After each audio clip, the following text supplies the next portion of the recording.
आधारित जनगणना यानी जातीय जनगणना की शुरुआत हो गई है। अभी मकानों में नंबरीकरण किया जा रहा है और 1 अप्रैल से घर घर जाकर सरकार पूछेगी कि आपकी जाति क्या है। हमारे साथ पटना में कई लोग हैं, हम इनसे जानते हैं कि आखिर जो जातीय आधारित जनगणना यानी जातीय जनगणना हो रही है उससे कितना फायदा होगा हम लोगों को। जहाँ तक की बात है जातीय जनगणना की, तो जातीय जनगणना हो रही है, अच्छी बात है। लेकिन इतने साल से पलटू चाचा 17 साल से थे, तो क्या 17 साल से उनको दिखा नहीं और आज उनको जातीय जनगणना दिख रहा है। स्टूडेंट इतने बेरोजगार है तो बेरोजगारी का जनगणना भी करा लीजिए कि यहाँ पे।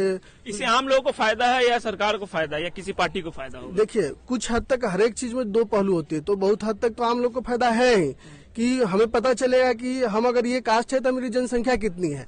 लेकिन उससे पॉलिटिकल भी तो फायदा है। ऐसे भी बिहार में जो है कि पॉलिटिक्स जो होता है वो जाति पे होता है, जाति पे वोट बैंक बनता है। तो उनको अगर ये चीज पता चल जाए कि किस कास्ट में कितनी वोट है तो उस पर वो ज्यादा चोट करेंगे, तो इससे तो उनको भी फायदा है। अभी एग्जाम हुआ है स्टूडेंट का बीएसएससी का, जिसमें क्वेश्चन लीक हुआ है, तो उस पर वो क्यों नहीं ध्यान दे रहे हैं। स्टूडेंट इतनी धरने पे बैठे हुए थे, उस पर लाठीचार्ज हुआ है, तो उस पर वो एक युवा है, युवा का दर्द है। एक सवाल ये भी है कि जातीय आरक्षण जो है उसमें संशोधन होना चाहिए, आर्थिक आधार पर आरक्षण होना चाहिए या नहीं? देखिए, आर्थिक आधार पर भी आरक्षण होना चाहिए, लेकिन जो पहले से जातीय आरक्षण जो चलते आ रही है उसको भी नकारा नहीं जा सकता है। क्या नाम हुआ आपका? अमरनाथ सा। तो ये अमरनाथ जी थे। आप बताइएगा, आप इनकी बातों से इत्तेफाक रखते हैं? मैं पूर्णतः तो इनकी बातों से सहमत नहीं हो सकता हूं।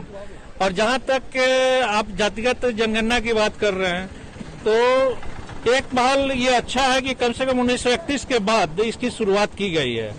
और अभी हमारे साथी बोल रहे थे कि कुछ पार्टी का नाम लेकर, तो उन पार्टी का भी सहमति इस पर था कि सर्वदलीय बैठक हुआ था कि इस पर जातिगत जनगणना होनी चाहिए।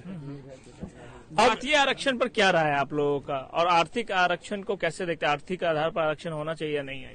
देखिए, आरक्षण तो जाति पर ही निर्भर करता है। 1931 के जनगणना पर जो जातीय आरक्षण लागू हुआ था तो काफी लंबा टाइम हो गया। 1931 का मतलब क्या हुआ कि आजादी के पहले, तो हम तो आजादी के बाद जाति का आरक्षण कराए नहीं।